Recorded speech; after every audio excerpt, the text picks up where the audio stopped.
It's true. I come from the other side of the world, from the United States, and it's almost impossible to get further away from Réunion than it is from my home. I first learned about Furcy in 1990 when I was doing my dissertation research in Paris. There was a memoir that was written on his behalf when he won his case before the Cour royale de Paris in 1844.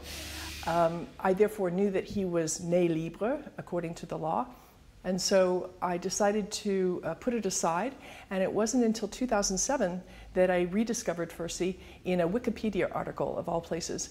The Wikipedia article told me two things. First, that there was a large dossier of papers that the Archives départementales de la Réunion had just recently received.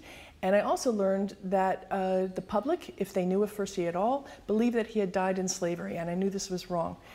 As a result, I contacted Eveline and Yvonne Combeau here in Réunion, and they were very kind to invite me to come here in 2008. I have since returned 4 times and doing research in the archives here.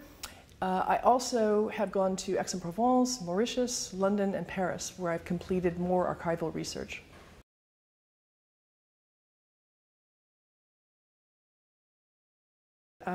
First of all, there are the contradictions between the way that Furcy saw himself and other people in his life. The lawyers, his family, and even the public today understand the importance of Furcy's life. Some of these contradictions were deliberate. We have people like Joseph Laurie, Desbassins d'Arichemont, who deliberately manipulated the papers in the archives in order to keep Furcy in slavery. Some of the confusion or the contradictions, however, is due to the way that we think today.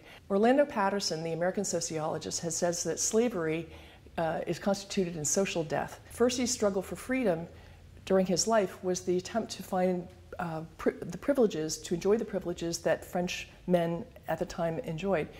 This includes the ability to manage his own time, to enjoy the fruits of his labors, to marry the woman that he wants, and to found a family.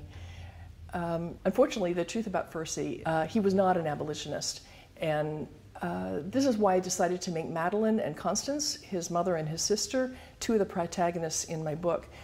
These 2 women, like many women in history, were hidden from the present. And in Furcy's case, these are the reason why he was able to succeed in gaining his freedom through his mother and through the efforts of his sister.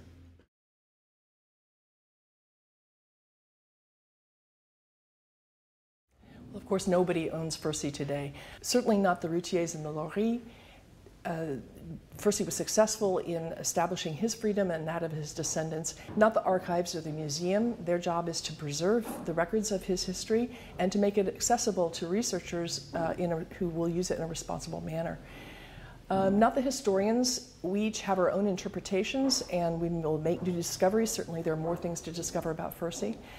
And not the artists or the politicians who portray Furcy as a simple hero.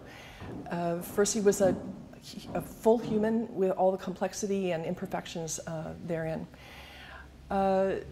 Furcy, despite his imperfections, achieved a measure of dignity in his struggle for freedom. And we can be inspired by how long and how hard he worked. We should all look for finding freedom in understanding one another better and in forming community amongst ourselves.